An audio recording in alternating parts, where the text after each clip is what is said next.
organizers, or Balogun, Victoria, and Balusega generally. Anyway, so I'm going to start very quickly. I'm going to ask a few questions. Now, it's probably going to last about 45 minutes to an hour. Then I'm going to give opportunity to ask any question you want. Now, take notes. I mean, any single question you have, just ask. The idea is that at the end of today, your application journey will actually be made simpler in terms of your movement in the UK. So I want to ask a question first of all. Um, how many of us have gotten James registration? Can you just put on the chat box? I need to know who or how many people have gotten James registration here. You get it delivered tomorrow. Okay, James registration. Yep. Okay. Yes. Okay. Most people here have gotten James registration. Okay, those are okay. Yep. Fine. Now, is anyone here that's not gotten James registration? Let me see those people that haven't. Anyone here that hasn't gotten James registration? Anyone? Yeah. All right. So my main assumption to begin with is that most people have gotten, or some people haven't gotten James registration. Okay, some people have applied already. So, but the general gist is that most people are at different stages of their application as far as their journey to the UK is concerned. So, either you have done PLAB, or you've passed your PLAB, or you applied for GMC. You're waiting to hear back from them, or you've gotten your registration and then you have applied. Okay. Now, how many people have started applying for jobs? That's the next question, because that's why we're here, isn't it? How many people have started applying for jobs? You have applied for jobs. How many? Yeah. Okay. Somebody has started applying for a job. Okay. So yeah, so we've got quite a good number of people that started applying for jobs. And the last thing I'm going to ask, this is just getting to know everybody anyway. The last thing that I'm going to ask is how many applications have you done so far? Has anybody done more than 100 applications? Let's start from there. Anybody done more than 100 applications? Somebody say 10K. Yeah, strong. Has anybody done more than 100 applications? Okay. Somebody has done 120. Has anybody done more than 50 applications? Between 50 and 100 applications, let's see. Somebody has done 79 applications, okay. And anybody done less than 50 applications? Okay, fine. Now let me start by saying this: that in your journey in the NHS, or your journey to the UK, basically, your number of applications does not matter. Number of applications does not necessarily mean that those applications will translate into interviews that will translate into an employment opportunity. Okay, so if we know exactly what to do, then number of applications should not necessarily be our problem. Structure everything well, the way we should do it, then applications is not the issue. Okay. Now, I have a slide I've prepared, and I'm going to share it with the group. Give me a second. Let me share my screen. 1%. Share screen. I hope this is working now. Is it going? Sure. Okay. Give me 1 second.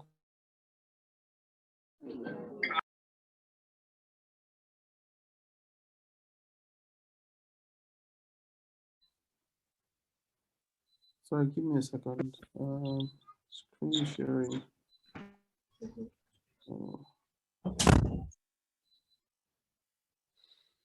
I'm trying to share my screen. I'm not able to now. Accessibility. Okay. Interesting. Okay, I'm going to try again to see if I can share my screen. Okay, secret and privacy access. Give me 1 second. Okay,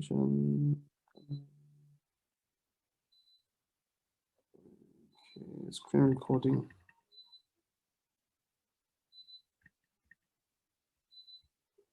For some reason, my Ejiro, can you yes. send me the slides and I can post? I can. Oh, brilliant! That would work. Yes, I can. That would be easier. Victoria will send you an email. Okay. Should I send it to an email? Yes, you can. Okay, fine. From there, she will send you an email now. Yeah. Okay, that's fine.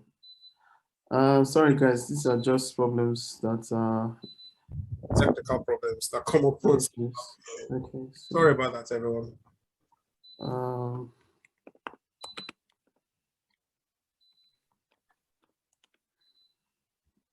Okay. Victoria sending me an email on. She will send you a text with the email address. Okay, Victoria, if you can send me the email, if you can send me the email address on WhatsApp, because I have it on my computer. Nice one. Yeah. All right, just give me 1 second. Yes, I think she sent it now. Okay, yes, she sent it now. Okay, so I will send this to you right now. Yeah, if you just send it to me, I'll take it from there. Yes. Okay, fine.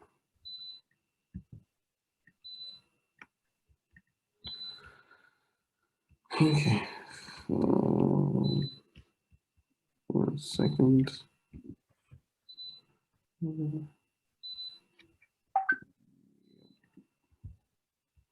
So I'm sending this to you now.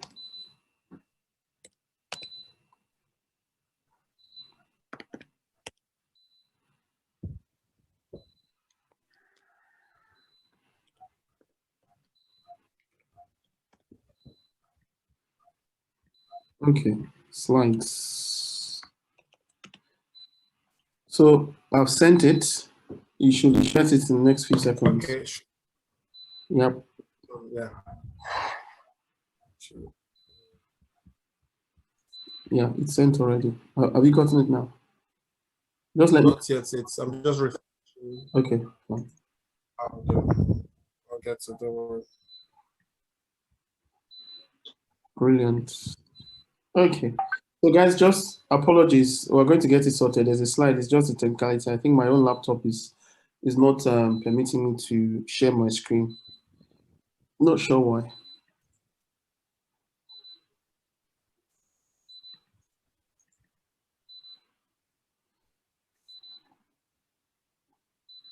Okay, fine. While that is going on, I think I can start. When you get the slides, you can just share. Is that okay? Yeah, I will do. Yeah, all right, fine. You just go on. Yeah, I will. Okay, so I'm just going to start now. My opening statement is this: that usually people may have, everyone here at some stage or the other may have gotten your GEMS registration, and you may have gotten it like months ago, and you have still not, landed your dream job after so many applications. Somebody is saying they've applied 79 times. I've seen platforms where people have applied like 100 times or 200 times, and nothing seems to be coming. Now, if you're applying for jobs for 100 times or 200 times, and you're not getting a single interview from that, it means that something's actually going wrong, right? Now, the thing is, when you have made many applications without any invitation for an interview, it can actually be very discouraging.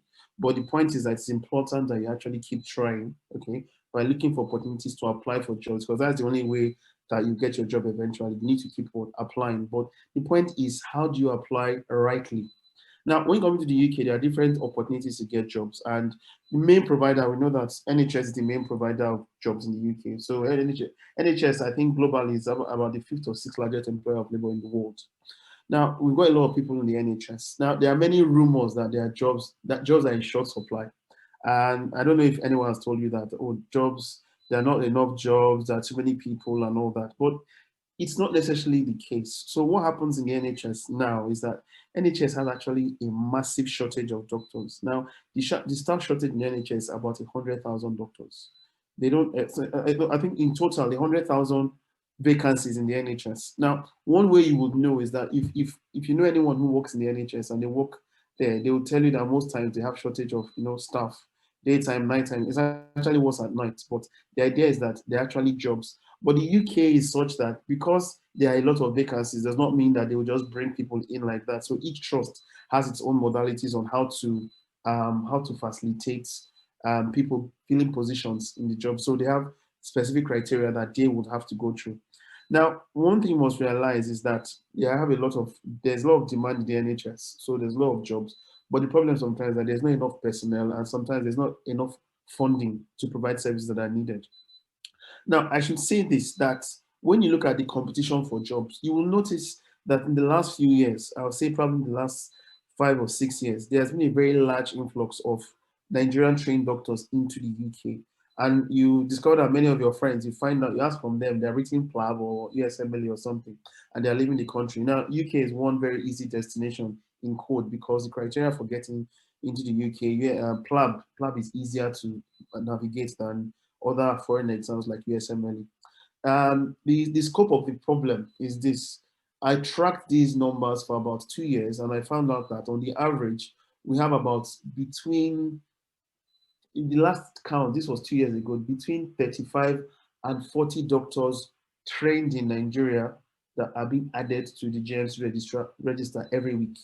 Between 35 and 40 doctors trained in Nigeria. They're being added to James Register every single week. So that's sometimes a whole department. For now, I think now probably a whole small hospital, all doctors being taken out. So what you now find out is that even people that are leaving school earlier, or sorry, leaving school earlier and house job, you find out that they're applying for these jobs. So there's a lot of competition for entry level jobs. So if you don't really have a lot of experience, you find out that you are going to be, having a lot of people wanting fewer jobs. So for instance, you can have one job application and you could have up to 100 or 200 people applying for that job. Now, take note that we're only talking about Nigerian doctors. There are a lot of doctors coming from Asia. Nigerians, I think, make up about the third largest number of IMGs in the UK after Pakistan and India, right? Now, one thing we must get is this, that it's always essential when it comes to job applications to be strategic. You can't just say you have done 100 applications and you just churn out the applications here. When you open your NHS profile, just apply, apply, apply. You click and apply. If you click apply and you click apply 100 times, that does not translate to 100 applications, because it means that you have not gone into the nitty-gritty of what the employer is looking for before you made your applications, and that's most likely will not get any recognition. Now, so you need the question now you want to ask yourself: what is it I must do? What is it I must change to ensure that I get the opportunity to get an interview, sit before the interview panel, and actually get the possibility of getting a job? Okay. Now, one thing we need to look at is that there are two things we need to look at in trying to be successful in our application. Now, those two things that we need to look at. The first thing is having a good CV, right? And the second thing is also making a very smart application. So those are the 2 points I'm going to be focusing on today. Having a good CV and making a very smart application. Now, when you talk about having a good CV, now you may feel that, okay, fine, you have your NHS profile and everything is populated there. All your information is populated there. That is very good. But having a CV written out formally is very important, because remember that when you begin to apply for jobs across different platforms, from your CV, you're actually going to extract information that you give to these different platforms, or even give your full CV to an employer and they say, okay, fine, send us your CV. They need that CV. So you need to do some good work to get your CV on point. Now, one thing about the CV is this, but I've had the privilege over the last 3 or 4 years to look at a lot of CVs from people from probably from the UK, loads of CVs, and I find out that there are many problems that are common among CVs which I've seen. Now, take note that your CV actually represent. It should be a good represent. It should be a well-structured summary of the history of the kind of work that you have done and also your work-related achievements. So the operational word there is what is well structured and also should be a summary.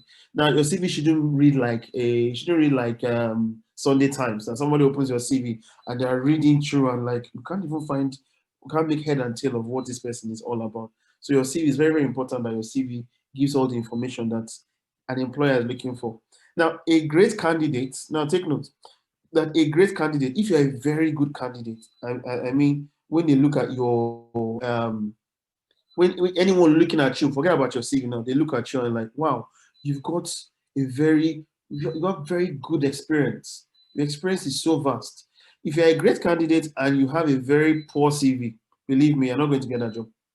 Because what happens is that your CV is what people use to judge you before they meet you. Before anybody asks you, oh, have you ever performed a venipuncture? How many venipunctures have you done? Or what sort of clinical experience do you have? Your CV is what actually stands before anyone sees you. So it's very, very important that you look at making that CV as robust as possible so that when they look at your CV, they have an idea that, well, most likely this person, with the experience that they have, they will actually fit the bill for this job that we're looking at. Now, the question I'll ask you is this. If, for instance, now put yourself in the position of an employer. You're the one that wants to employ for a single post. And let's say you want to employ for senior house officer. Now, you want to employ for senior house officer and senior house officer in, say, emergency medicine. That's what you want to do. Now, when you want to do that, you can imagine that when you put out that advert, you probably get anywhere between 200 and 500 people applying for that job. And they, they have their profiles, they have their CVs. I want to ask a question. How many seconds do you think, or how many minutes, not how many seconds, how long do you think an employer will spend? I do apologize. I'm yes. in this way. I'm sorry about this. I also have not received the mail for whatever reason. You haven't received it. So maybe you might need to resend again. Check. Okay, I'll send it again. I've also sent to a private chat to forward it into more than one email. So okay. Sorry about this. I do apologize. Sorry. No problems. No problems. I'll send it. I'll send it now.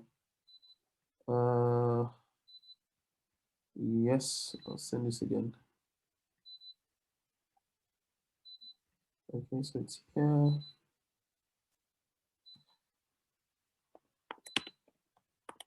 Okay, I've sent that. The private chat. Let me look at it here.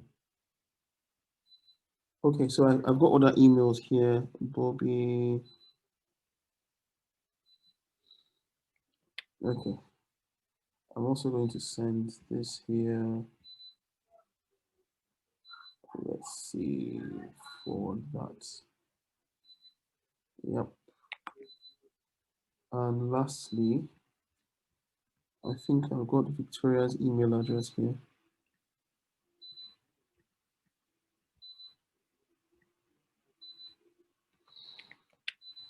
Okay. So I've sent it 3 emails now. Yeah, so anyone who gets it first.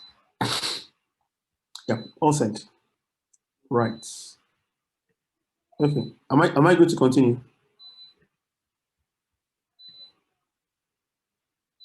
Yeah. Am I going to continue? Yes, please. Yes. Okay, fine.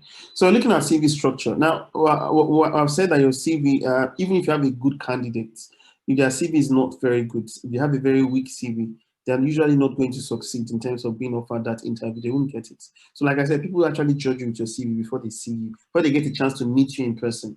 Also, if you're a doctor XYZ, if they have not seen, they have looked at the CV of XYZ, so that tells them exactly if XYZ meets the criteria of what they are looking for. Now, I just want to, I want to take a poll, and I want to see what people's opinions are. If you are an employer, potential employer, and you have 500 CVs in front of you, how many minutes would you spend looking through each CV? How many minutes do you think they spend? Anybody? Just type and see. I just want responses from the group. How long do you think someone will spend reading your CV that is a potential employer? 10 minutes, 2 minutes, yes. Loretta says 2 minutes, 2 to 5 minutes, yep. 30 seconds to 1 minute, 1 minute, 30 seconds, 2 minutes, 5 minutes, 2 minutes. Okay, fine. So we've got varied time, and the shortest we've had 30 seconds, and longest we've had 10 minutes. Okay. Now, for those who said 10 minutes, I'm sorry to disappoint you. For every CV I have ever picked up, the maximum amount of time I will spend on a CV is 1 minute. Just 1 minute. I'm not going to read your CV as if I'm reading a newspaper. No, it is just 1 minute. Now I'll tell you why. Now that 1 minute is me, but the average time for the employer to actually look into your CV is 30 seconds. So there's something called the 30-second rule. If I look into your CV in 30 seconds and I run through, I'll have a good idea if this person fits the bill, and that will actually give me the impetus to like, okay, let's look deeper. Let's look for more specific things. So the first grazing through or just going through your CV, 30 seconds. So there's something called the 30-second rule. It means that every CV, ideally, you should be able to impress the reader within the first 30 seconds. So first 30 seconds, I should look at your CV and like, okay, this person fits the bill. Let's dig deeper and see what other things, what other experience do they have that will actually make me want to employ them. Okay.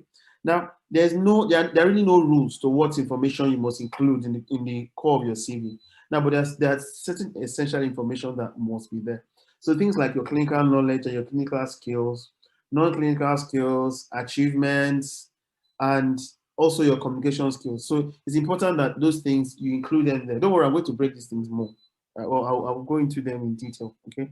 So your clinical knowledge is essential, obviously, and your clinical skills, and your non-clinical skills, and your achievements, okay? So it's important that you put those things in your CV. The reason you put those things in your CV is that essentially anyone looking at that will be like, okay, fine, does this person have what it takes to get this job? Should I even waste my time bringing them in for what's the word? Should I bring my time giving them an interview? Now, take note that for the NHS, for CVs, they have standard formats which they recognize. Now, the format that the NHS recognize for your CVs is what you see on the NHS profile. Okay.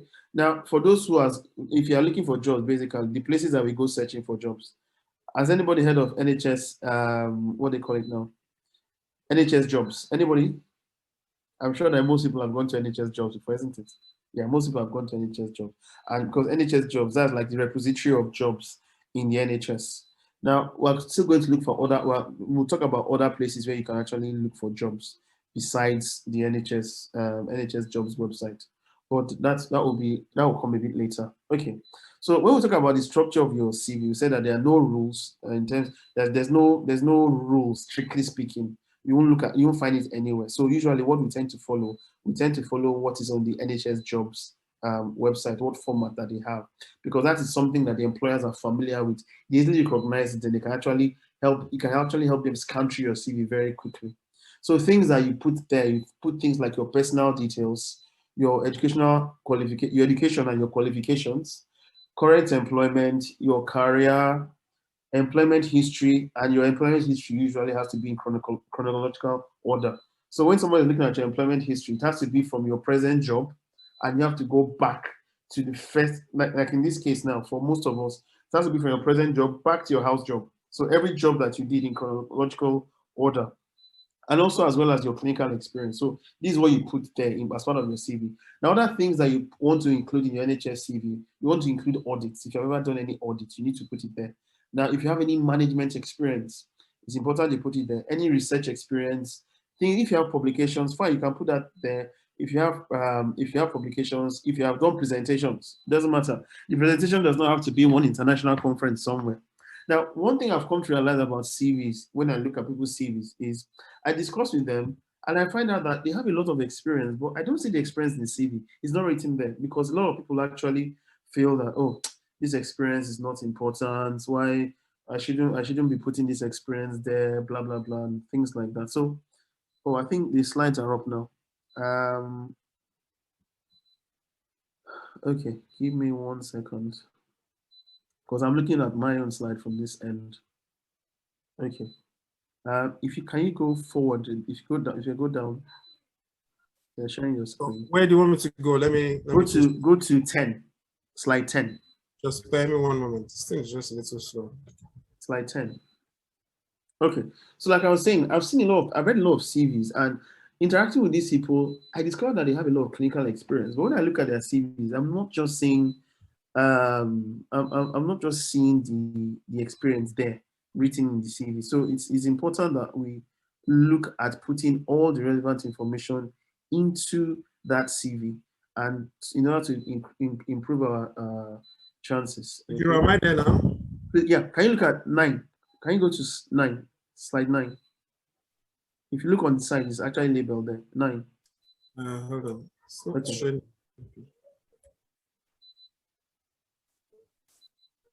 Nine. Yeah. I'm actually on slide 9 at the minute. It's interesting.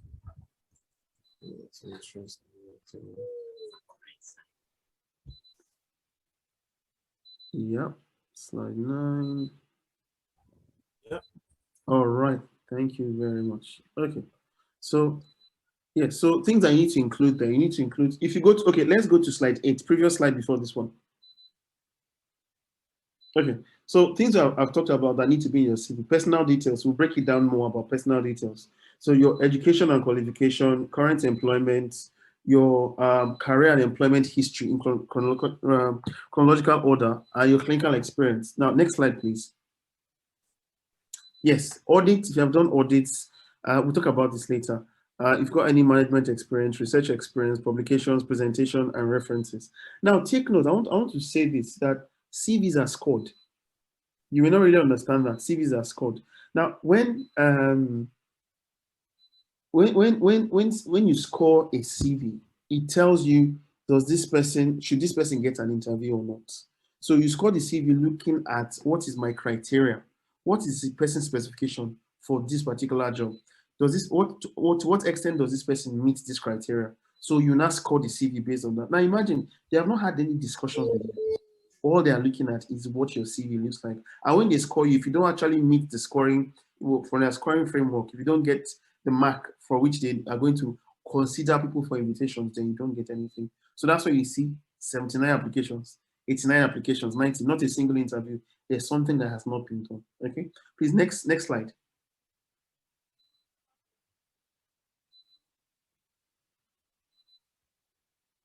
Yes, so I'm trying to break things down now so that we'll actually see them. Now, under your qualifications, enter all detailed educational and professional qualifications, yeah, and training courses that you have attended. So if you attended any courses, things like your ALS, BLS, or whatever course it is, it can be something that has to do with maternal mortality or how to manage the sick child, whatever it is, any relevant course. Now, take note. You don't just include any course just because you feel that you have attended the course. It has to be relevant to the job in question. So if, for instance, they are saying that you are applying for a job in emergency medicine and you are including a course on things like, say, you attended a course on how to manage a malnourished child, for instance. Let's look at that course. Do you think that course will be relevant for somebody applying for a job in the emergency department? So I want to manage a malnourished child in the community. It's not going to be relevant. So if you include it there, you don't do yourself any favors. You don't actually score any points. So that's my point exactly. Now, your employment history, well, I've said it should be written in chronological order, right? Beginning from your current job, and you have to go backwards all the way to your first job. Now, you need to explain your work experience and describe your duties and your responsibilities. So it's not just a matter of, I worked in, now I'll give you an example. Say I worked in, and this affects surgeons a lot. So let's say you work in a surgical specialty and you work in a surgical specialty as an SHO. If you work in the SHO in general surgery, what was your role as the SHO? Were you closing up after? Now, take note. If you have a zealous SHO, for instance, who was closing wounds up after surgery, compared to an SHO who was on the ward and just clerking patients, looking at them pre-op and post-op, I hope you know that the experiences are different. That extra experience actually gives you an edge. So it's important to talk about your experience and your duties. Very important. What were your duties when you had this post? What were your responsibilities? What is it that you were supposed to do as part of someone who was in that particular role? So those are things that you must look at. Now, if we go to the next slide. Yes, okay. I said here that your internship, that's what we call house job, as your clinical attachment experience is important. Now, clinical attachment experience, I'll say something about that. Now, clinical attachment experience, they don't put a lot of premium on that. The reason they don't put a lot of premium on that, if you've ever done a clinical attachment, I did clinical attachment for about a month, somewhere about, this was about 2011. Okay. Now, clinical attachment is observership. All you do is you see. You do not do anything beyond seeing. So you'll just observe. The best you can do, probably you examine a patient under supervision, you take history. Okay. So people don't really put a lot of premium on clinical attachment. However, if you have been out of clinical practice for a while, then it'd be a good idea to put your clinical attachment there, because then it shows you that you have contact, you have clinical contact at least with patients. You're trying to like refresh your mind. The truth is that the medicine is always there, but sometimes you need opportunities to actually bring out the skills that you have. Now, next slide. Okay. Now, a note on employment gaps. Now, take note that I'm still going to look at this later on. Now, take note that when you are looking at your employment history, there are sometimes when you do not have, you don't have any clinical work you're doing. There's no clinical work you're involved in. Now, your job may be a non-clinical role, or you are just on holiday. Now, employers do not like to see this. When they see an employment gap, they don't like, for some reason, they don't like to see any employment gap. So if there's an employment gap in your CV, you need to make sure that there's an explanation for that gap. Now, if you look at when you're going for your GMC registration, apply for GMC registration, they ask for if you have any employment gap, they always come back to you and say, what were you doing between this and this? What job were you doing? And I think that's where a lot of people get into trouble, where they now, part of their jobs, they are doing a clinical job, a medical job, and yet they don't have a license. I know some people have experienced that, but that's not really what we're after today. But the idea is that if you have a break in your career, you need to explain why it is there. Okay. Yeah. So next slide, please. And so if I like what I used to put on my CV for those times, I just put clinical break. Clinical break is actually a valid reason for you not to work. So take notes. Now, under supporting information, this is where I'm going to break things down more. Now, if any part of person specification, now take note that I've mentioned this word several times, but I need to explain what I mean by that. When you look at a job on the NHS website, there are things that they look at, they call them person specification. Every single job has a person specification. Now, the name is what it says.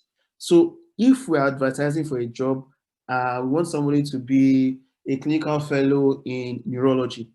What qualities must this person possess in order to fit this job?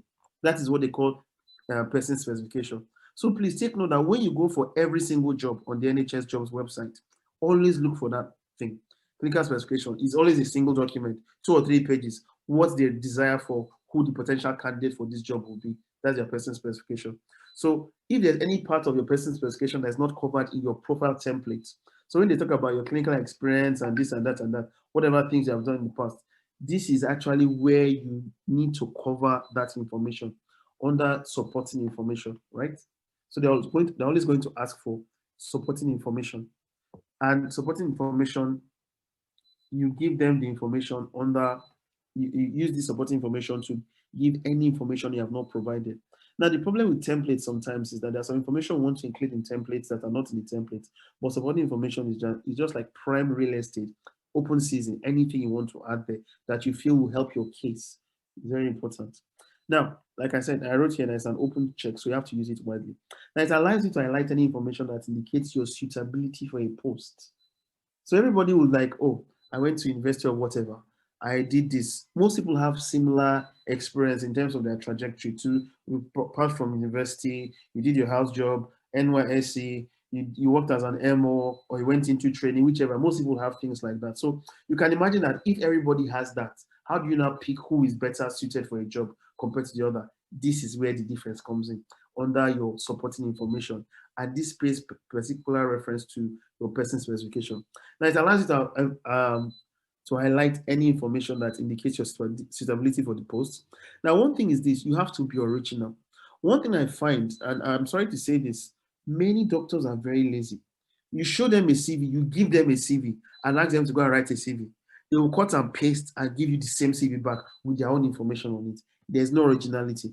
So if I'm an employer and I see somebody that I'm seeing a CV and I've seen repeat patterns of CVs over and over and over again, you find that my interest is actually, it reduces my interest in that candidate because I feel that there's no originality here. So please avoid it. I've seen this, I can't count the number of times I've seen that. I give people my CV, take my CV, write a CV and look at this as a template. They come back and it's like my CV with a different name.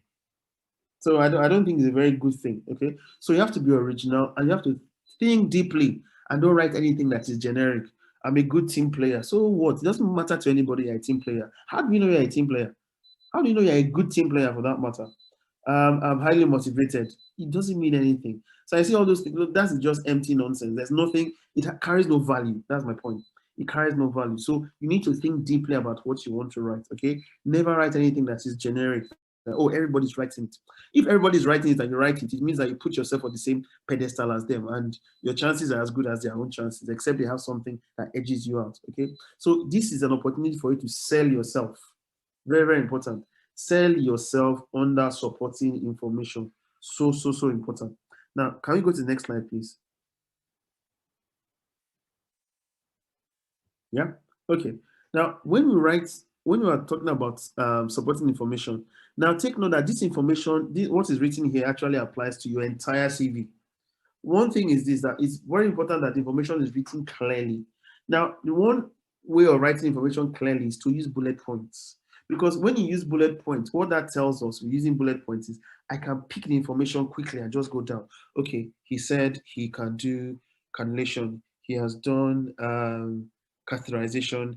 He can do arterial catheterization. You know, things like that. Whatever your experience is, so that I'm not reading the whole thing. Like, so you do yourself no favors when you write in paragraphs, because when you write in paragraphs, a lot of important information is hidden. And believe me, for someone that has 300 CVs to go through, they're not going to take the pains to look through all your sentences in the paragraph to look and tease out the information. They won't do that.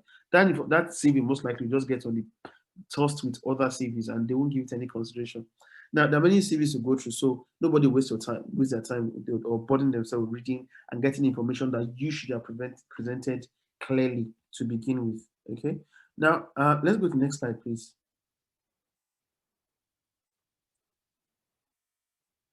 Okay, I think this is actually a repetition. Yeah, okay, but the point here essentially what it says is that well looking at the person specification. So for you to make it count, person specification and the job description. What do they want for this job?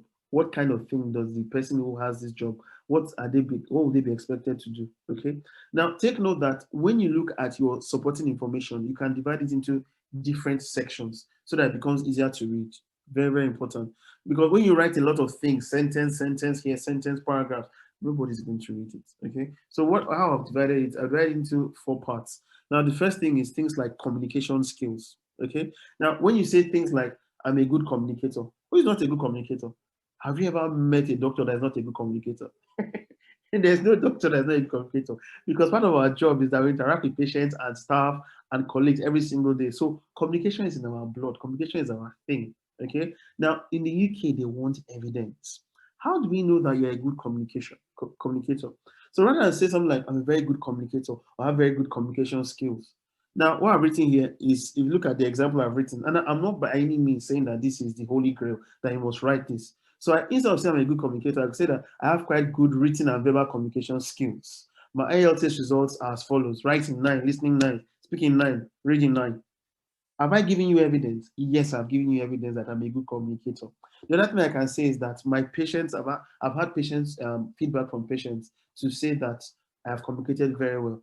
Do you understand? And I can provide this feedback on request, stuff like that, because at the end of the day, you find out that it is all evidence based. You can't just write something generic about yourself without evidence and expecting that anybody will take you seriously. So very, very important that when you are breaking down the information under your supporting information, first thing is you look at communication. Now, if you go to the next slide, we'll talk about leadership skills. Yeah, next slide, please. Yes. Now, when you look at leadership skills, when you say something like, oh, I'm a good leader, what does it mean? It doesn't mean anything.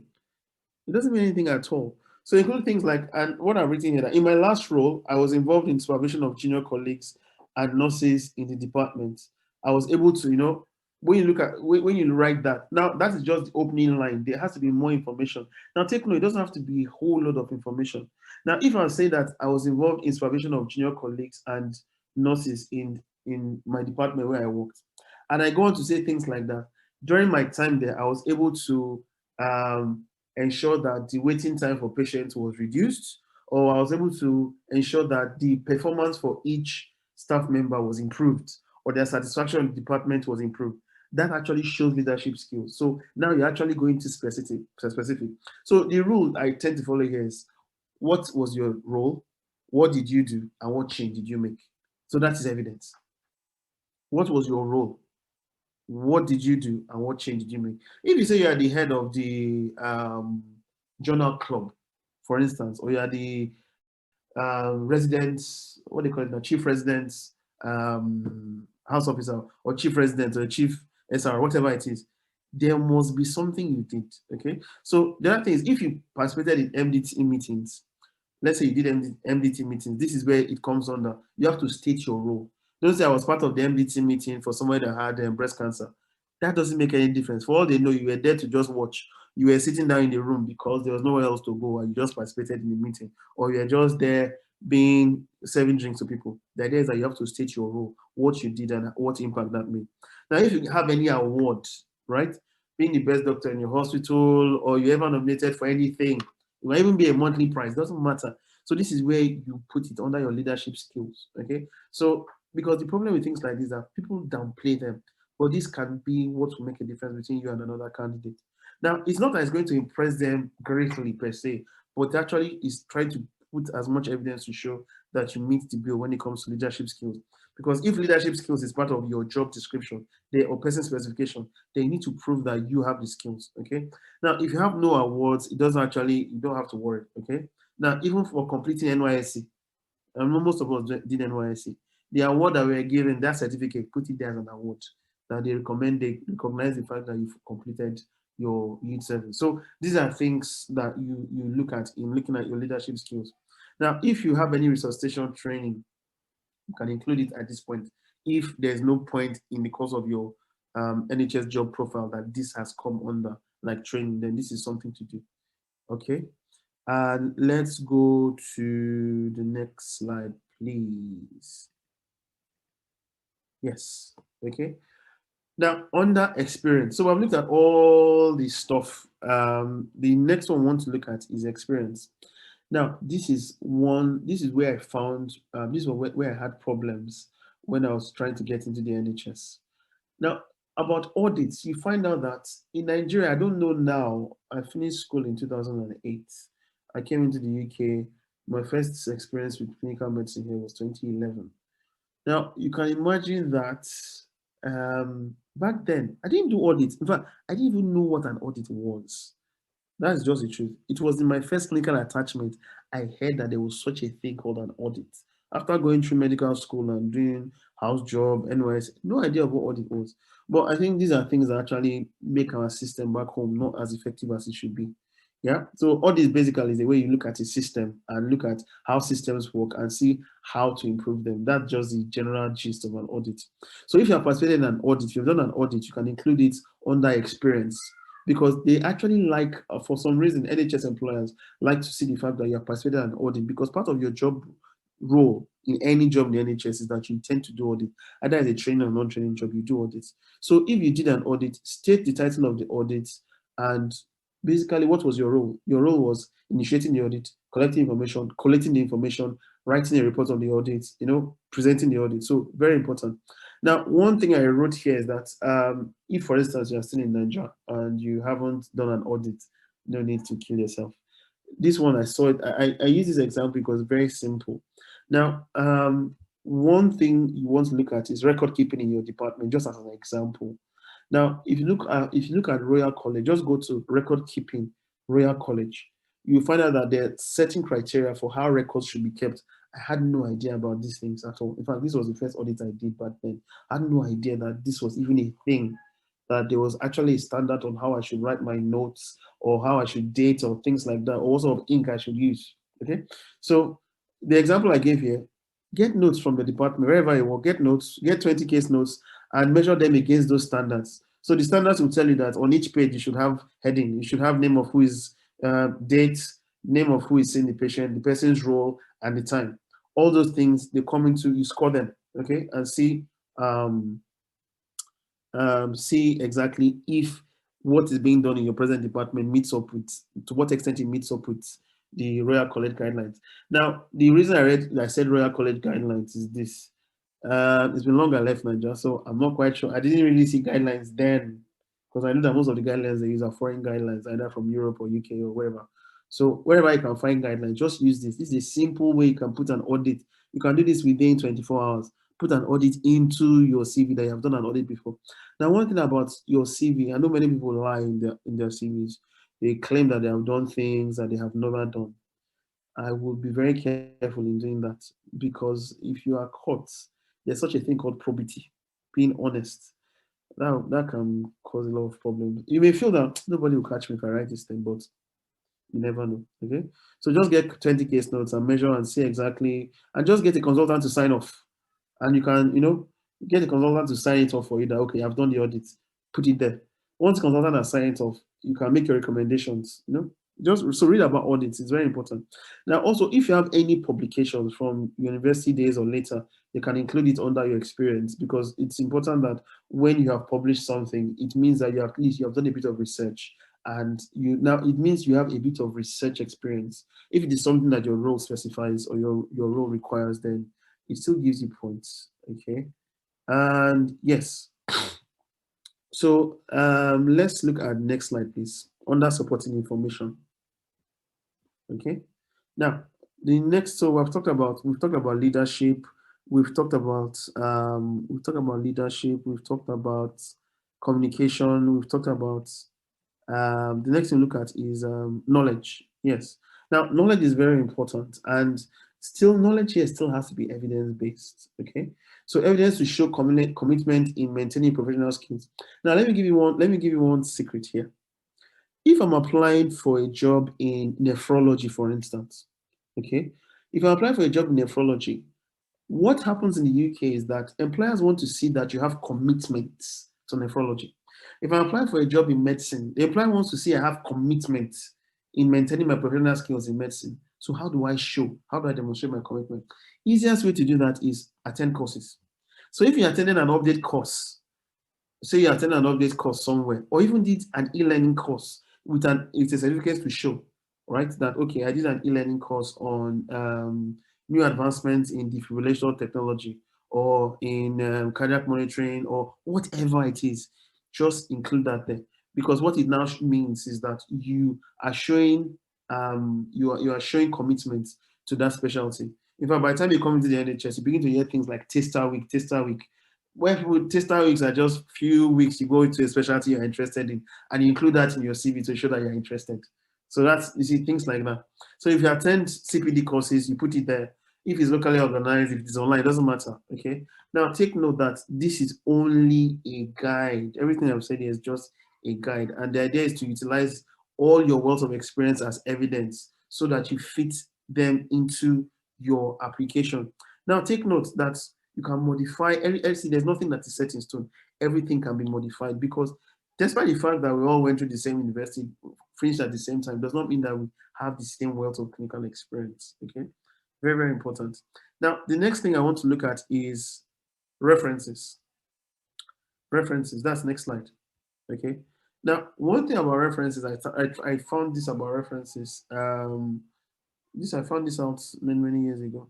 Now, any senior you have worked with for at least 3 months in the last 2 years is enough to be a referee for you. Okay. Anybody you have worked with for at least 3 months in the last 2 years. So you find out that even if you work for some, let's assume that, and this applies. So what we tend to find now is that people come from Nigeria into the UK, they start a job, and they need a reference to apply for GP training or whatever training it is, and they're looking for references. So long as where you're coming from, you had somebody that you had worked with for 3 months in the last 2 years, they still qualify as a referee. The idea now, the idea is, who is a senior? That's a very, very important question. And so I'll say this about the UK. In the UK, you hear things like junior doctor. Now, if you look at someone like Orabalogo is a consultant now, but you can imagine that he has lots of experience up to the point where he became a consultant. He's still recognized as a junior doctor. Do you get the idea? So anybody that is not a consultant is a junior doctor. It doesn't matter if you have been a chronic registrar, you know the stuff more than the consultant, you are still considered as a junior doctor. So when we talk about seniors, we're talking about consultant grade and above, essentially. That's the NHS context. Okay. So any senior that you have worked with 3 months, last 2 years, and you have to make sure that and they'll give you a good reference, and also they are contactable. So make sure that anybody that wants to give you a reference, you have spoken to them in advance. You have spoken to them, tell them this is what you're trying to do. Because one thing I come to realize, people coming to the UK, they can be very secretive. I don't want my department to know. I don't want my this to know. They will still give you a reference. They'll still be required to give you a reference. So anybody you trust to give you a good reference for whatever job you apply for, those are people that you should be communicating with and tell them, see, chief, I'm going for this and this and this. I'll need a reference at so and so time. Please, can I get your email? Can you provide a reference? So things like email addresses, phone numbers, yeah, very important because employers don't joke with this. The fact that I have offered you a job does not mean that you will start that job, because there's something called pre-employment checks. And part of your pre-employment checks is your references. If your references are bad, I have seen a case, I know a case. If your references are bad, they will withdraw that job. So make sure that whoever is giving you reference is not that person that looks at you funny and says, you're not a very good doctor, or does not give you credit for the work you do. That's not the kind of person you want to be collecting references from. Okay. Now, move on next slide, please. Now, proofreading. Now, I can't emphasize this a lot enough. The fact that you have a CV and you're applying for a medical job, you still have to ensure that you proofread your NHS profile or your CV, because grammatical errors, spelling errors, they're bad look. They mean if for instance in my CV I say I'm very meticulous and you're seeing grammatical errors riddled everywhere, that is evidence in contrary to what I've claimed. Do you understand? So please make sure you check your grammar, check your spelling, any spelling errors. Give people to actually go through your CV. Now, anyone that's been in the NHS or has got good experience, just give it to them. Have a look at my CV. What do you think? Okay. Now, I will say this: for every single job that you want to apply for, you see what we have just gone through? What we've just gone through in terms of the information that you provided, in terms of your skills and your history and all that, you have to go through your CV every time you apply, and you look at the person's specification and match it up. So you will make modifications along the way. So you find out that some people, they have 5 versions of their CV, 3 versions of their CV. So it's important that you do that. If you don't do that and match the person's specification, you can click apply, apply, apply.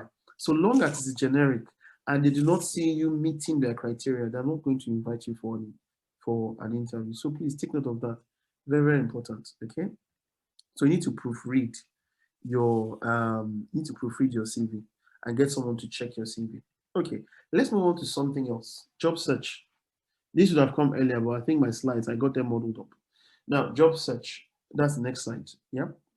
Okay. So when you want to look for a job, now most people will look on the NHS jobs as their preferred place for looking for a job. But there are other places where these jobs are. Okay. So NHS job website. There's a website called Track. Okay. So there's a website called Track. Track is another platform apart from the NHS Jobs website where you input your stuff. And I remember my first job in the NHS actually applied through Track Jobs. That's where I got my first job in the NHS. And I was surprised. The other day I was looking through LinkedIn and actually found NHS job. I was shocked. So NHS jobs, just for SHO and all that, I was quite impressed. And you see, that gives you a link. So the idea is you cast your net wide. Okay, NHS Scotland, for those that are interested, there's an NHS, just the same we have NHS jobs. NHS Scotland actually has jobs also, but I think that those jobs are restricted just for Scotland. Then BMJ jobs, and I just put this there because not everybody's first job in the NHS in the UK will be NHS. It's just a reality.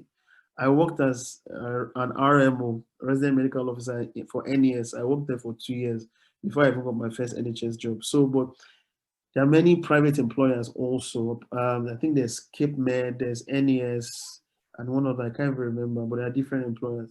The idea is that so long as you get your foot in the door, then that's fine. For me, it is not, this is my own preference. If I also do everything over again, a non-NHS job is not your best first job. And I'll say that anyway, it's not your best first job because the job itself usually lacks adequate supervision and lacks an acute component. You are seeing cold cases, you're not seeing patients that are sick and are going to die. So you're not going to build your experience in that direction. So it's very important. If you get an NHS job, all well and good. If you don't get one and you get one through a private employer, then I think it still works. The most important thing is that you are in the UK. Okay, so that's what matters. Okay, now let's look at next slide, please. That's 21. I'm almost done. Okay, now when you are searching for a job under your application, ensure that you can look for a job using appropriate descriptions. So things you want to put when you're typing for jobs, trust grades, things like SHO, things like FY2, clinical fellow, junior clinical fellow. So those are just search criteria. Even if you look at the NHS Jobs website, those are different because it's not all generic. Each trust, although they put their jobs on the NHS Jobs website, they can describe the job as anything. So somebody can apply as a senior house officer, but another trust will say, okay, for us it's not senior house officer. For us it's a trust grade doctor we're looking for. Somebody says a registrar we're looking for and all that. So it doesn't really matter so long as you have to look into that job and see what exactly are they looking for. Now, take note that when you apply for a job based on your grade and your level of experience. Is very important because some people have gotten into trouble by applying for jobs that are actually at a higher competence level than they presently have. And when they start making mistakes, things just go very ugly. So if, for instance, I'll give you this example. This is a live example. I was working as a registrar in A&E. This was 2015. Yeah. And I was told about a Nigerian doctor that was coming into the department. So they wanted to recruit him into my department. And they said, "Oh, you're Nigerian. The guy is Nigerian. Okay, talk to him and see." So when I spoke with the guy is a GP now. When I spoke to him, I'm like, "This job, don't worry, you can do it. Just come. Just come, you can do the job. It's easy. I'll be here to guide you. Don't worry, just come." So when the guy came, he accepted the job and came to my department. If his first 2 months were hell. And he told me later on that he really resented me for asking him to apply for the job because he felt that the job was beyond his level of competence. By month 3, the guy was flying. You understand? So he was able to, he had a lot of experience as far as I was concerned. That's why he felt he was good enough for the job. Now, there are some people that apply for registrar jobs. Now, take note, when you apply for a registrar job, you're actually applying for a senior registrar job equivalent in Nigeria. So when you say registrar, it means you're going to be in charge of a department. Because usually, although consultants provide supervision, the backbone of any department are the registrars. They are the workhorses. They're the ones that call the shots in terms of they're the ones doing the manual work. And consultants are just there to supervise and, as part of their oversight. But ultimately, when it talks about doing the work itself, the registrars are the ones who do the work. They're the ones that will see patients, clerk, and all that. So decide, is this job a good fit for me? And that's one reason why some people they don't get invitations. You're employing for a registrar's position. For instance, don't say you're applying for a senior registrar equivalent in Nigeria, but you only have house officer experience. Nobody will employ you because that's a dangerous fit. You are going to waste their time and it's going to be dangerous for you and for patients. So just take notes. Before you apply for a job, look at it. Do I fit this job? Does my level of experience fit this job? If it does, all well and good. If you feel that it's just slightly below, all you need is just a bit of training. Because there are sometimes you apply for a job and because you have never worked, even as a senior registrar, you apply for a job as a registrar role. Sometimes they say, okay, work as an SHO for a few months. Then after some time, they will evaluate and step you up to the job you have applied for. Okay, so that's the main thing. Okay, let's see. Okay, I think that is that. Let's just go to the last slide. Last slide. Yeah, just the last slide. Can we? Who's helping me? Oh, my friend is gone now. Yes. Okay. So what I will say, finally, you have to be persistent, right? You have to be persistent. The fact that you get rejections, there's some people that don't look at their inbox because they've gotten too many rejections. The fact you get rejections does not mean you will not get a job. One thing I can guarantee you is that you will get a job. Do the right thing in terms of your application. Spread your net wide. Make sure you pay attention to person specification. Make sure you pay attention to your job profile. And before you know, you get an interview. Yeah, and in fact, like, preparing for interviews is a different thing. Like I spoke to Ora Balogun, is not something that this forum will look at. But the idea is let's get the interview first. So that's what all this is all about. So I wish you guys all the very best. And now I'm going to take questions. Thank you so much, Ejiro. This is wonderful. Really, really, really, really appreciate this. Thank you so very much. Awesome, awesome. First of all, to be honest, I never knew the cap will be 100. So we couldn't go beyond. And I was told, a lot of people send messages to me that people wanted to come in, but unfortunately, Zoom said it's 100. And then when we tried to increase, they said we have to buy, and we couldn't buy immediately, if you know what I mean. So I do apologize. No, New recordings will be sent to everybody because we're recording it. Okay. So I know most all of us or most of us have one question or the other. Can we begin to send our questions to the chat box, and then we'll start taking it from the top.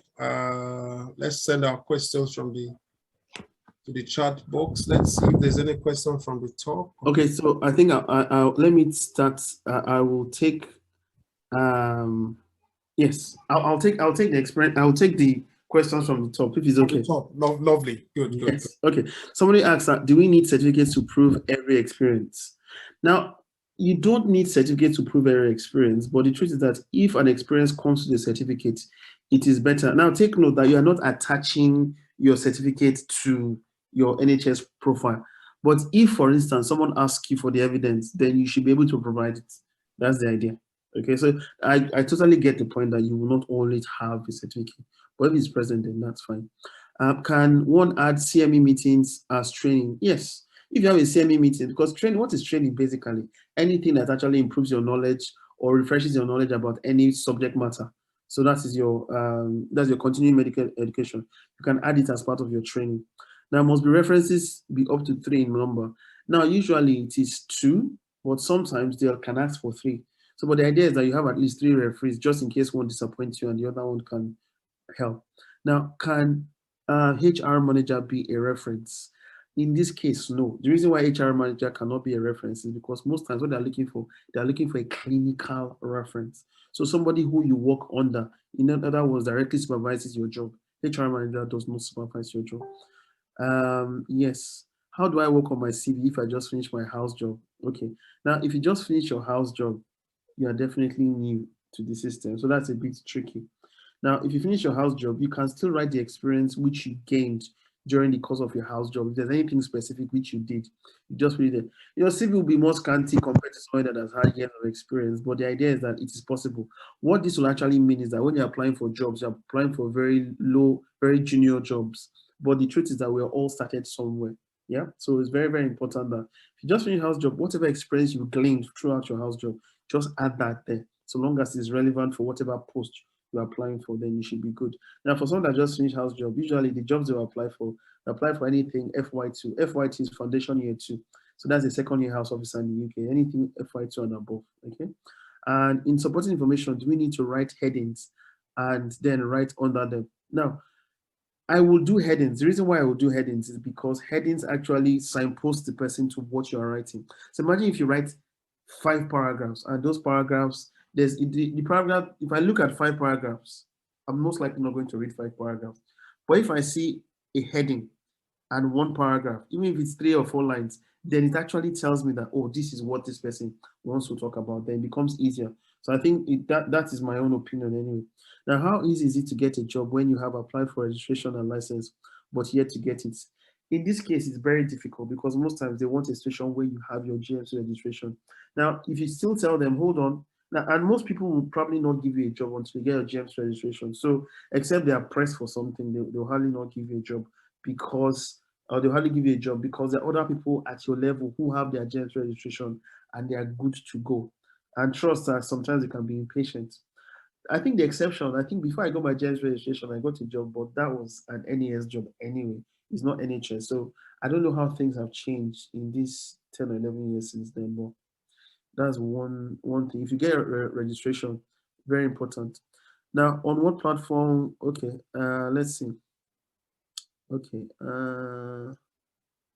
Yes, what is recommended for someone who has not okay, who has been out of clinical practice for 1 year due to master's program, for example. Now, if you have been out of clinical practice, whatever masters you are doing, I still think it's you can still actually get experience from there. So because most of us, if we are doing masters, we do something that's clinically related.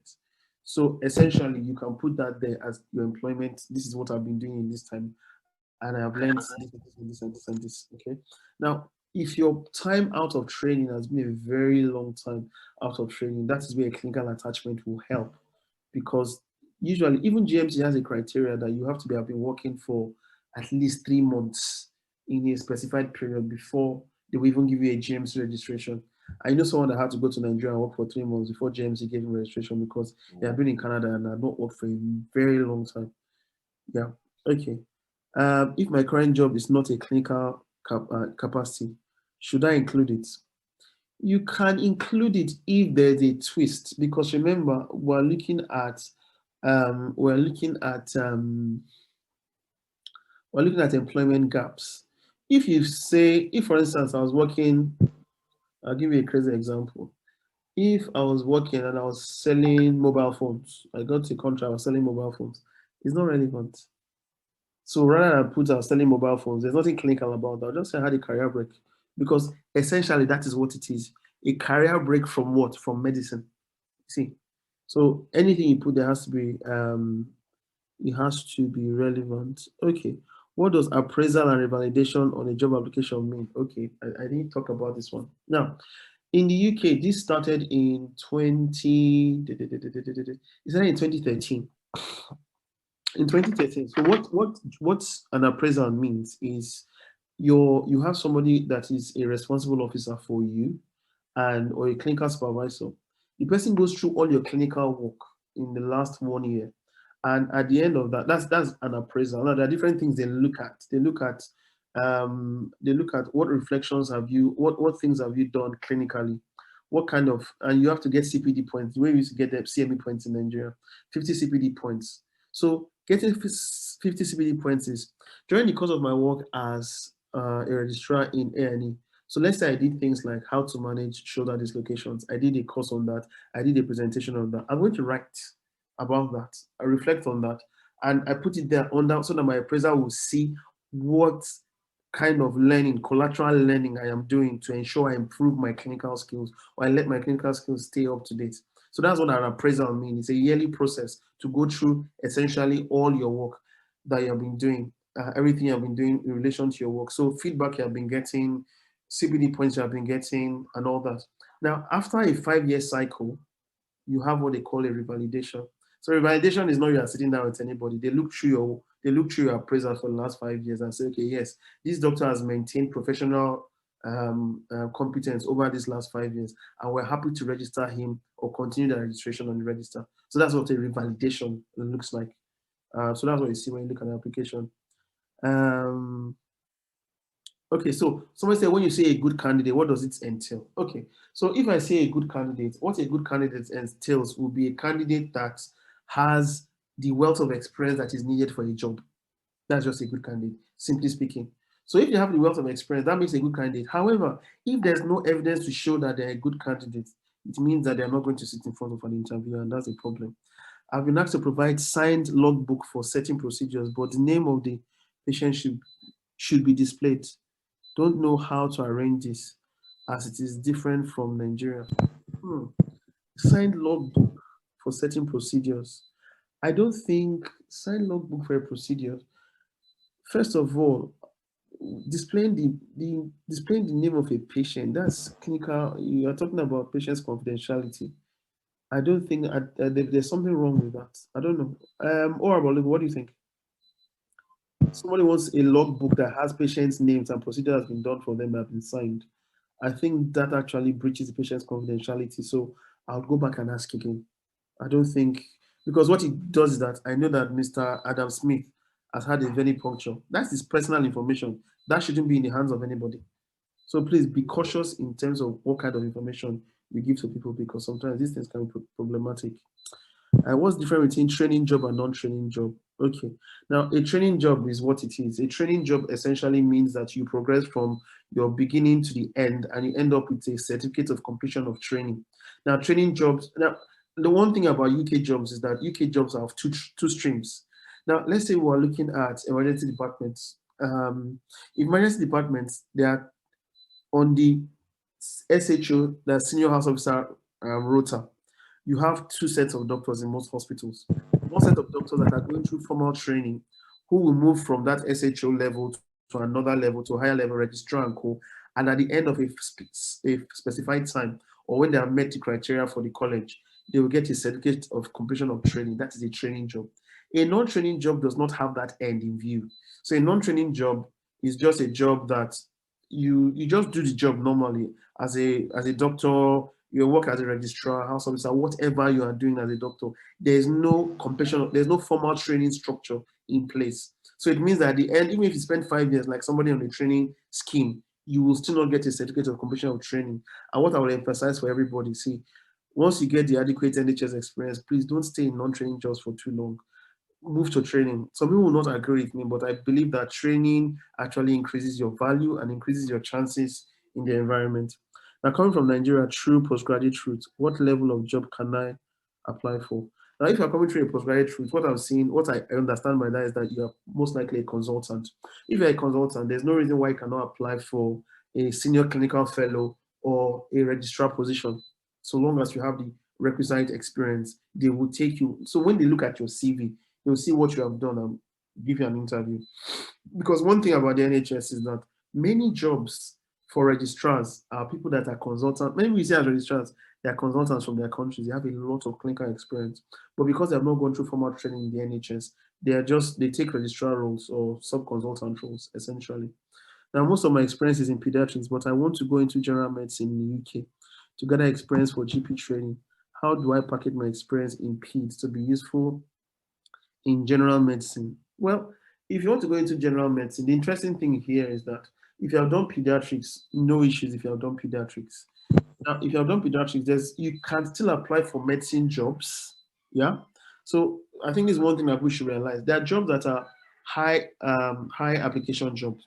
Things like general medicine, things like emergency medicine, things like internal medicine. So those jobs, specifically, those three jobs are jobs that you have a lot of people applying because many of the experience can be translated from whatever department you come from into those areas. Now, so long as you can prove that yes, you are doing clinical medicine. Now, remember, pediatrics is not adult medicine, yes, but the principles are still the same. So writing a good CV would actually help in applying for those jobs. How do you explain long gap in clinical work? Long gap in clinical work is a career break. That's how you explain it. I'm just responding to somebody's question. It's a career break. Talk more about how to explain gaps in clinical practice. So the idea is this. If I think in terms of significance, someone is asking how long is significant. 3 months. If you've been away from clinical practice for 3 months, it's actually significant. They want to know what you have been up to. So basically, if I say career break, looking after my family, career break, doing a master's, career break, doing XYZ, so long as there was something that you were doing, that you can actually explain it. Because I'll give you an example. Many of our colleagues that went to Canada, they never got to work in medicine. And that is just the painful truth. Although now I discovered that some of them are getting jobs, it's still a career break. You are doing this career break was involved in doing, you can put career break in bracket, was involved in doing XYZ, whatever it was that you were doing. Okay, is it okay to do an online ALS course? Yes, you can do an online ALS course, but for anyone to take you seriously, they need a station where you have put your hand on those mannequins and you have gone through the practical procedures. Because ALS here, even when they did online, they still have, apart from the online, there's still a clinical component where you need to appear. But if that is all you have, then you can still include it. How can one break through the challenge of no NHS experience for someone already in the UK looking for locum jobs? Okay, now this one is very easy. Now, when you have no NHS experience and you're looking for locum jobs, what I would say is register with as many locum agencies as possible, as many as you can. By my last counting, I probably, since I've been in this country, I've probably registered at least 15 or 20 of them, but I've never worked with more than 5 or 6 at a time throughout the last 10 years. Now, the point is this: when you register with many locum agencies, what happens is that anytime there's a job somewhere, and you have to be ready to travel. I have to be ready to take any job. They'll pay you rubbish initially, but there's no problem. You are building your experience. So they can tell you that there can be one last minute shift somewhere in one hospital. They are looking for SHO because somebody went off sick and they're looking for an SHO. They go put it out to an agency and the agency sends your CV out. So that means you have to actually make your CV good too. Send your CV out and say, oh, I've got this person. Do you want to consider him for the job? So that's one way to actually look at it.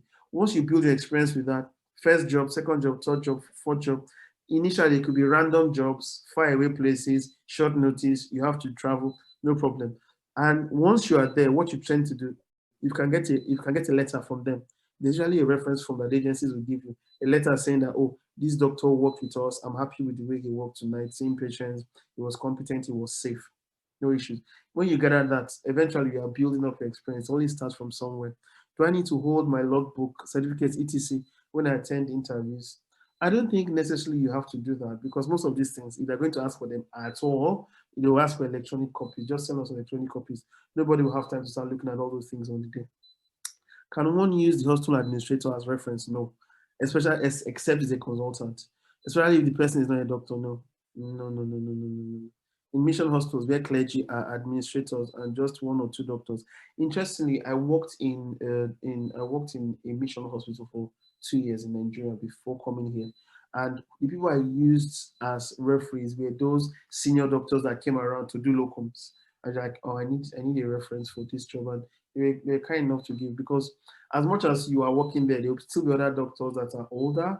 And if you look at the affiliate, if you look at the hospitals in the area, there will always be consultants or senior registrars that can actually give you a reference.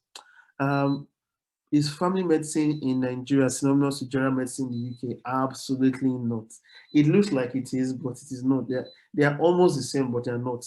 I think family medicine in Nigeria is actually more robust than general medicine in the UK because you do a lot of things far more than what you do in general medicine. Family medicine, okay, so family medicine and general medicine are not the same thing. Because general medicine in the UK is internal medicine. Family medicine in Nigeria cuts across a lot of specialties. So that's the difference. Some job applications mention that they require a logbook to prove the competencies and that the patient's name and details shouldn't be in the logbook. But the logbooks we have in medical school here usually requires you to write the patient's details. So how do you do it? If it's a logbook from medical school and they have patient's details, all you need to do is just cross those out. Just make sure they're not identifiable. Just cross them out. Then you can use it. The point is you need non-identifiable information. What kind of job titles and departments will you suggest for someone who has been in general outpatient clinic for the past 3 years after 1 year of house job? Now, this one is very easy. If you have been in general outpatient clinic, you can apply for internal medicine, you can apply for general medicine, you can apply for A&E. So those are jobs you can apply for. Can maternity leave count as career break for females? Absolutely yes. Thank you. Okay. For someone who wants to come into the UK, going directly into GP training doing MRSA, while not in the UK, would CV still be needed? And what is your take on this? Okay. Now, I'm a GP myself, and I have people going through this particular route. This particular route is a very difficult route because if you don't have NHS experience, when you go into GP training, the assumption they will treat you like someone that has been in the NHS for 2 years. So if they treat you like someone that has been in the NHS for 2 years, the expectation is high. Thankfully, we have a support group for specifically these doctors that are doing GP training straight from Nigeria. There's a support group for them. I think Dr. Efekodo is the one that is administering that group. But if you need any more information about that, just let me know. Career break has to be explained, even if it's okay. This is from Orabalogu. That career break has to be explained, even if traveling around the world. That is true. So that's why I say put career break, put in bracket what you have been doing in your career break. Can you get jobs with just BLS without ALS? Yes, you can. Now take note that ALS for many jobs, they say it is usually desirable criteria, but it's not, there's a word that they use, it's desirable, but it's not that it must be there because people come here and then they do their ALS. So all your referees have to be doctors. Yes, all your referees have to be doctors, consultants specifically. Sometimes you can have a senior, sometimes they can make an exception for you if you use a senior registrar where a consultant is not present, but as long as they are overseeing your job description, then that's fine. Which is the best trust to work for or avoid? I can't answer that question. See, even if you work in a village, this is what I say, even if the trust is under a mushroom in the back ends of Scotland, still come. because it means you are in the UK and you can move around the system. Okay, you have UK experience, very important. Now, someone advised me to to tweak my CV for every discipline I apply for. I can claim pediatrics experience while applying for pedo, while I claim medicine experience while applying. Okay, now people have done this. It's something that is done. As in, what you tend to do is that if, for instance, say somebody worked as a medical officer somewhere. If you work as a medical officer, the advantage is that you've got a lot of experience. For you do internal medicine, you do general medicine, you do surgery, you do pediatrics and all that. In this particular case, it will make sense. Now, I'm happy for this question. One reason why some CVs will never get an interview is because the employer cannot place you, especially if you work as a medical officer. So when they look at your experience, pediatrics, A&E, internal medicine, surgery, you not get an interview. You will never get an interview that way because they can't place you. Here they are so scoped on what specialty. When a person always asks you what specialty.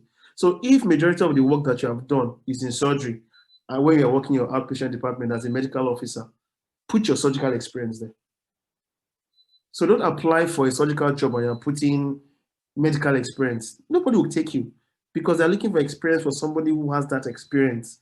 So if experience will fit the job. So if it means that you have a wide range of experience, but you just want to focus on the experience you got in that time to apply for this job, then it still works out well. Multiple exact numbers. Okay. Yes. Should you apply for jobs where they mention NHS experience is essential criteria?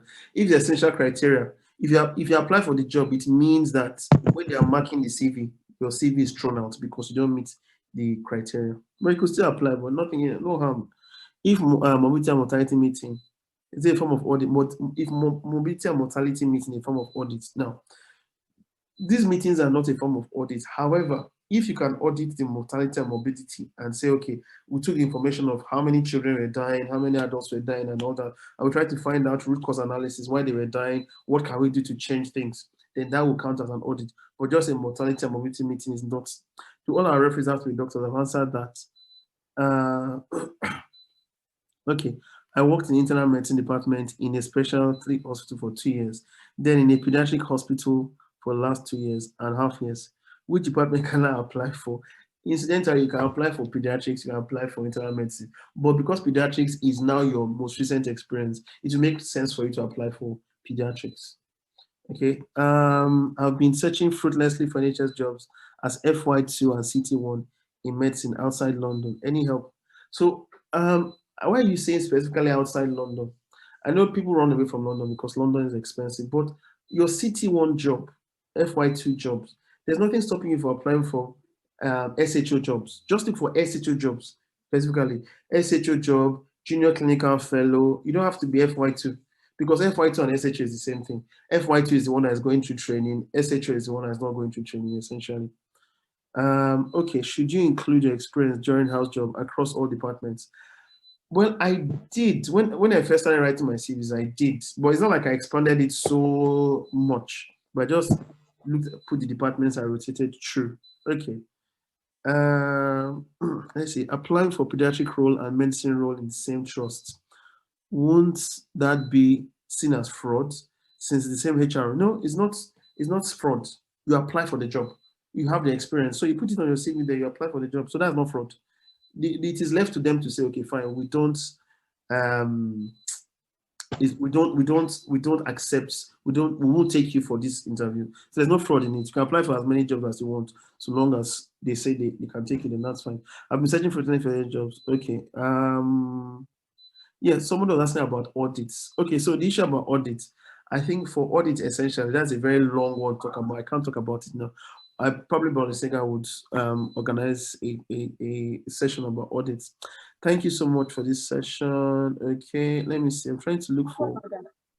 I think I've covered everything so far. Somebody said, what is the equivalent of ST3 in Nigeria? So ST3 is ST means specialist training. So ST3 in Nigeria will be someone who is in third year of training. So if you're in third year of training in Nigeria, I'm guessing that you are either you have just become a registrar, you have just become a senior registrar, or you have been a registrar for up to 3 years. So that's the equivalent. Okay, somebody said, can we have a session on how to ace interviews? That one is possible. Okay, what else? I can't see any new questions. I think there are about 3 more. So, Oh, is there any new question? Long one, What's the equivalent for senior registrar in Nigeria? Senior registrar in Nigeria here is a registrar. It's a registrar. So when you see a registrar job, it's one that has been a senior registrar in Nigeria. That's what it is. someone asked the question earlier, how many referees do you need? Did you So at least 2, but for safety, 3.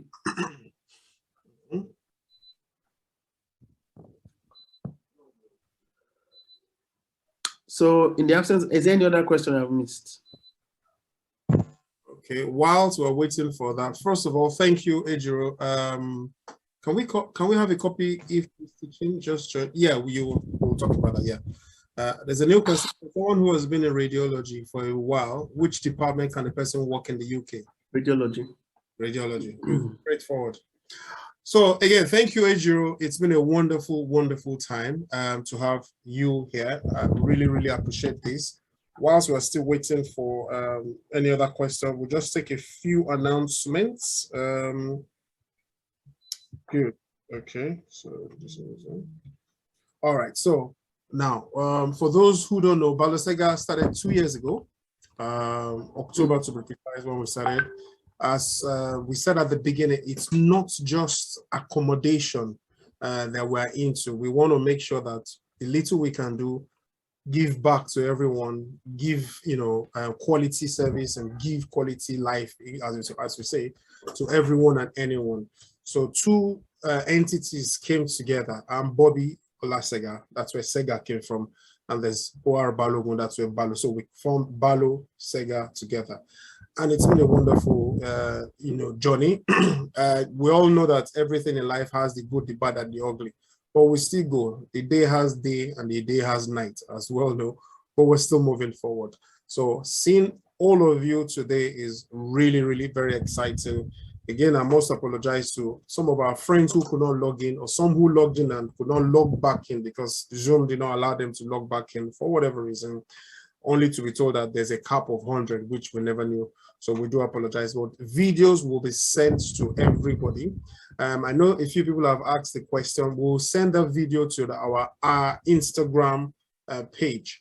And I think, Shaya, can you just put the Instagram handle again so that everybody can see it? So we will send a video maybe today or tomorrow. So, but soon we'll send a video again to everyone so that you can go through it on your own, and listen to those questions and everything. We've also posted to, here, I'll post it again. There's a survey which was sending, there's a link to the survey. So please click on it and answer. It's a survey from Balosega.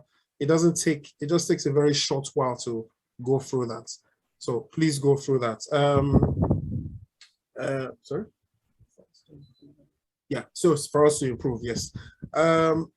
One other thing we'll also want to share with you all is, let me just share this. I hope I'm getting it right now. Just spare me one moment, please.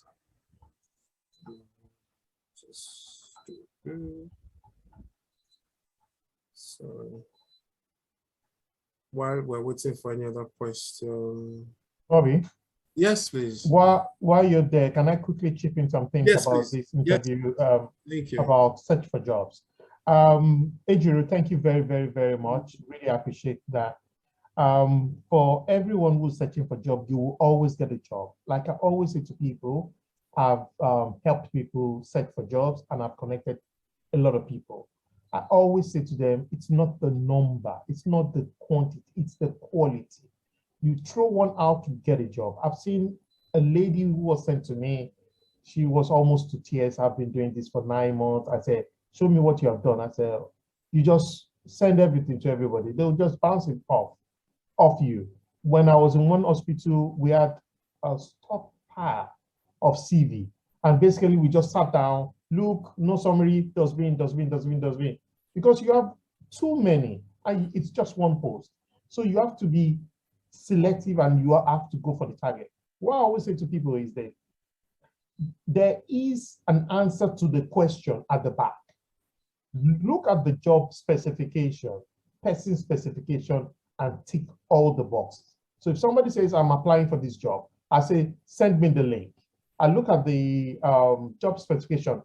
Person must be able to read ECG. You will go and insert, can interpret ECG in your CV. Oh, the person must be able to communicate well. You then go back and add something communication, something about research. You say, even though I've not done research, I understand the basis of research. So those are the things. Another thing is that references, it's very important. Always make sure you trust the person who is giving you a reference. I cannot say this enough. I've seen 3 people who got jobs and references messed them up. So whoever you're going to put down as your reference, you must be very sure. Is everybody hearing me? I'm sure they are, yeah. Yeah. So you must be sure that you know this consultant very well and you trust him. It's not somebody who's going to write something bad about you afterwards. Now, there are 2 major places you can apply for references for jobs, NHS jobs and track jobs. When you get to NHS jobs, the first thing you need to do is put a location. I would always advise people, where do you know anyone? Is it Manchester? Start with Manchester. And then you can broaden your horizon. When you say search, it will bring a lot of things out. Go to the advanced search and click on a few other things like permanent job, like City 1, City 2, if you have just finished house job. By the time you finish house job, you are more than F1, F2. Unless you are desperate, that's when you should go for F2, F3. City 1, City 2. But if you have done 3 years in residency in probably radiology or anesthetics, you should be confident enough to go for trust grade specialty doctor. So you tick all those ones, then it pulls down the number. Then when you go to the list, go through each at a time. When you see something that kind of meets what you want, just favorite it and finish the list first. Then go to your favorites and all the ones you have selected will be there. So that's that about that. We are going to arrange interview practice later. Another thing I've noticed, because I just finished interviewing for consultant position, and I can tell you a lot of people, if you make a phone call to that hospital or email, just form something. Hello, I saw your job online and I'm really interested. Can you tell me the work schedule? They'll see you more serious than any other person who turns up on that interview day. So that's that. And another thing you can do on NHS job is you can request a notification of similar jobs. So over time, the system will know the kind of job you're looking for. And you can say, every Wednesday, send me all the jobs. So even if you're very busy, it will come automatically to your inbox. Thank you. If you have any other questions, just email Balosega and we'll take it from there. Thank you. Over to you, Bobby. Thank you very much. Thank you. So the survey we just, the link to the survey we just sent is to help us improve our education series. Some people have said they want audit, they want this, they want that. It's going to help us a great deal. So please fill in the survey. Just click on the link. It will lead you to where you need to answer, and then we will take it from there. Again, why I posted, share this is to show you the properties we have at the moment. We'll always want to improve the comfort every Balosegas that come through our properties. We just don't want you to come and sleep there and wake up. No, it's home away from home. So again, we always want to improve. We're expanding. We try to expand more properties to the best, to get the best taste for everyone. So we're going to do that regularly. Wherever you know we have to improve, Balosegas that have passed through ex-Balosega, let us know. Our email address is very simple, balosega@yahoo.com. It's going to be a quarterly series, like we said. So the next one should be around October, November, not December, because it might be too choked up. A lot of people are doing a lot of things. Some people want to travel home for one reason or the other. There are other ads-on that we like, that we do in Balosega. CV review is one important thing. CV review, we do that for people. So if you need a CV, your CV to be reviewed, send it to us. Another thing I might just add on this is, again, there are some of these free CVs reviews you find. You might just see there, but we will tweak it best for you for medical aspects, for being a medical doctor to work in the UK, because we've got experienced hands. We've got a consultant here working. Visa letters, we do that. So it's another add-on as well. Now, what we also want to do now, we've got, see this poster that I've posted, we've got physical copies now. So as current Balosegas going forward, we'll be giving you some physical flyers, hard copies to take along to help us to be an ambassador of Balosega. It doesn't just stop by just coming to our place. It is a family movement and everything. Next month, like I said, there will be the first ever, sometimes next month, we'll let everybody know, Balosega Entertainment. We'll have beautiful weather. Currently, it's not winter. So we will have a wonderful time. There's a saying, all work but no play makes all Balosegas dull. We don't want everyone to be dull in any way. We want to be happy, we are fun-loving people. We're going to come together for a wonderful evening, you know, cocktail setting, buffet setting, where we'll meet ourselves, laugh, and, you know, scream together if we have to. If there's any other thing, I will let us know. But if you have any questions afterwards, let me stop sharing and see if there are new questions. If you have any questions, please, someone said, how can someone book your apartments? Very easy, just go to the website. The website is www.balosega.com. Very easy. Sorry, UK. Can you imagine? .com. I've written it in the chat. Okay, good. So it's there, balosega.co.uk. So very easy, that's how you book. Is there a fee for CV review? The fee is £0 actually, so there's no fee. Okay. I will just say that. This is Victoria. Hello, my name is Victoria Olasega, also part of Balosega. Just to say about the CV review, the only criteria you need for us to review your CV is that you have stayed at one of our apartments. So we do it as an add-on for those who book our apartments. For the last educational series we had Dr. Motayo, who talked to us about do's and don'ts of GMT registration. She was one of the recipients of our free CV review, which helped her to get a job in the NHS. And as we've seen from the presentation today, your CV is very important in your search for NHS jobs. So I implore you to tell everyone if this is a free add-on from Balosega, where we help people with their CV reviews for NHS jobs. Thank you very much for coming. Thank you so very much, Victoria. Someone is asking, I think it's for Adriel, I'm currently working on OBGYN, whatever that is. What department would you advise for me? OBGYN. That's Obs and Gynae. Obs and Gynae. Okay. Good. I hope the person. The point is that whatever experience you have, you should be able to translate that experience to the UK. Good. So OBGYN applying for A&E will probably be difficult. Awesome. Yeah, I don't think there is any other question again. Where and how can I send a series or non? Okay, we'll look at these questions. Don't worry. We'll look at this question. I don't think there is the Balosega page active on Twitter? Not fully active yet. We're active on Instagram. For Twitter, we will start that very, very soon. But Instagram, yes, we are. And Facebook, of course, yes, we are. Yes. Okay. 5 new messages. Let's see if Ejiro has questions. The family physician resident apply for internal medicine or general medicine job? Absolutely. You can. Okay. All right. So that's it. Good.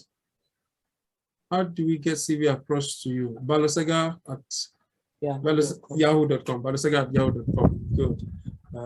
Yeah, I think that's it. There's a complaint that came about one of the complaint was about privacy. I'd like to address it. It's making it difficult to talk about the apartments. Okay, so somebody has written this and we must quickly address it. There's 79 people here, so that there was a complaint that came up online about one of the apartments. The complaint was about privacy. I would like you to address it as it is making it difficult to talk about the apartments. Very good. All right, so I'll quickly say this. 2 weeks ago or thereabouts, there was a publication on a social media platform by someone, an ex-Balosagite, who talked about privacy. And the said persons claimed that they weren't told beforehand that there was CCTV. One, CCTV was hidden. Two or three, that we were looking at them like her when she was doing whatever she was doing. So first of all, CCTV are in communal areas in all of our properties, not the bedrooms. We will never put it in the bedrooms. In communal area. Two, before you enter the house, it's there. Inside the house, we have noticed that it is there. On the website, when you book, it's also sent to you the terms and conditions. It is written there because that is by law. We have to do that. The company we use is very sure. They also put posters in front and outside and inside the house that there is CCTV. And because it is, CCTV is never hidden. It's not hidden. You don't hide CCTV. It is in a place where you will see it. It's called closed circuit television, CCTV. It is never designed to be hidden. All right. So the said person has said what she said. We have released a press statement to say, to counter those allegations, and we have expected her to come up with proofs and everything. You know, let's see what your proofs are and everything. We've not heard anything about that from her. So that is what is happening at the moment. So Victoria will also say a few things right now. Okay? I would just say that you might want to know, why do we put CCTV? Well, it has happened in some occasions where people have, come to our apartments and they've been asking us, they're looking for so and so property. If the CCTV, when we have CCTV there, it helps us to monitor that. Now, UK, we know that, yes, there's a lot more security in the UK compared to maybe Nigeria or some other countries. But even in the UK, people try to do criminal activities, such as trying to break in. We were alerted at one of our apartments where this tried to happen, but we're able to avert this. Now, when we have CCTV in our apartments, that helps to ensure the safety and security of guests. So the reason why we are putting CCTV is not for us, it's actually for everybody that is coming to our apartment to give an added layer of security and safety to them. And that is why we put it in our communal area. So please, you can tell everyone that, especially the person who asked that question, this is the reason for the CCTV. The CCTV is in communal areas, in the living room and in the kitchen. If anybody who is trying to come into the house and is not a clabber or is not supposed to be there, it helps us to monitor that. Thank you very much. Thank you very much for that. I hope we've been able to answer that question sent by Dr. God's Power. Yeah, I hope. If we haven't, please send us an email and we'll take it further from there. Okay. How do we say? Okay, I've answered that one. CV across Palestine. So okay, you've answered that one, Ejiro. Have you answered this question? I'm currently working in the radiology department. Did you answer that one? Okay, what are the chances of getting jobs in other departments? Okay. Yeah. The thing about radiology is radiology and ophthalmology are very peculiar subspecialties. For those who are in radiology, you would probably get a job in another specialty, probably internal medicine, A&E, or one of those things. But it's more difficult, and I just need to be playing with you here. It's more difficult because of your what's the word now? Transferring of your skill set from radiology to another specialty. However, there are those who are radiology. At least I know 3 people personally who are in radiology jobs here, trust great jobs that way. But it's not impossible. It's just that it may be a bit more challenging just because of that you're carrying over your skill set from radiology to another specialty. Thank you very much for that. A non-Balosega is also invited to the entertainment session. Ooh la la, that's a good one. Well, we've not finalized that yet, to be honest. I can't say yes, I can't say no. But we'll let us know. We've not finalized. Maybe because of space, we don't know yet, but we'll can I answer this question here? Yes, please. What do you write as reason for leaving when writing details about your current job? Your contract ended. That's the simplest reason for leaving. Don't go, if there's anything beyond that, don't go into it. Your contract ended. End of. Because by the time you start going to the thing about the UK is this: nobody knows you before you apply. Everything that you tell them is information. Everything that they know about is information that you bring, and that's what has harmed a lot of people when they go for GMC registration. You put all sorts of information that is not relevant, and they still keep asking and asking and asking. It's one layer after the other. Your contract, my contract ended, is the simplest way of saying this was how. Why did you leave your job to another job? My contract ended. Simple. Good. Thank you very much. Again, we'll say if you have any questions after now that you probably just remember, just send your email, your questions to balosega@yahoo.com. Yeah, so thank you for this. Somebody's saying thank you. Can you read this? I don't know, it's for you. Okay, thank you for this session. Let's see, for a lady who is about to have a baby, say in the next 4 months, and is just getting GMC registration now, do you advise her to work? If yes, it's a bit dicey because 4 months is a short time. The thing with recruitment is that recruitment takes time, but people don't realize that recruitment can take anywhere up to 2 or 3 months to recruit because many people are involved. HR is involved, visas and all that, applying for your visa and back. So what in this particular case, I would say you could probably still apply and get the job, but once you get a time when you want to take your maternity leave, you take your leave, your job will still be available for you when you finish. Okay. All right, thank you so much. For me, I would always add that if you want career progression, nothing like NHS. But if you're not getting the NHS and you're so desperate and people call me and say, Chief, I got nurse. Are you desperate? That's my first question. Are you desperate? Say, I'm desperate. I just want to leave Nigeria. I say, how long? Don't stay with nurse more than 6 months. I have nothing against nurse, but the lots of problems. Yes, there are lots of problems you will face. And when you get here, if you sign a 1-year contract, you will finish it. So if you can wait 1 month to Shaya, the way you're saying, you're putting this, Shaya, you're putting it so lightly. When you are looking at with NES issues are now take note, we're not like deterring anybody. If you want to apply for NES, all well and good. Many people have good experiences, but when it comes to the bad experiences, they can really be very bad. And these are things that I've worked on for years. Things are changing, yes, but you just know, like he said, an NHS job, there's no other job that is as good as an NHS job. Someone was asking the difference between NHS job and NES job. NHS job, you have supervision all through. There's somebody supervising you. You see acute patients, so your skills are more up to date than somebody that works in NES that doesn't have clinical supervision. Nobody supervises you clinically, and most of the thing you'll be doing, see, somebody that doesn't even have, somebody that's an SHO on holiday can do your job, writing prescriptions, changing cannulas, changing catheters. I did that job for 2 years, so I can say it. Yes, I did the job. I have the experience. I'm not talking based on somebody else's experience. So NHS jobs are the main job. If you're not, don't allow desperation push you to do a non-NHS job. But if you're desperate, like you said, then it's your choice in the end. Awesome. Thank you.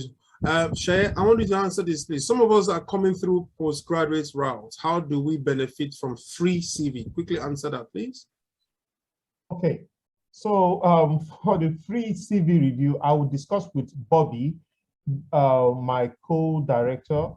And for the meantime, you can send your CV to balosega@yahoo.com.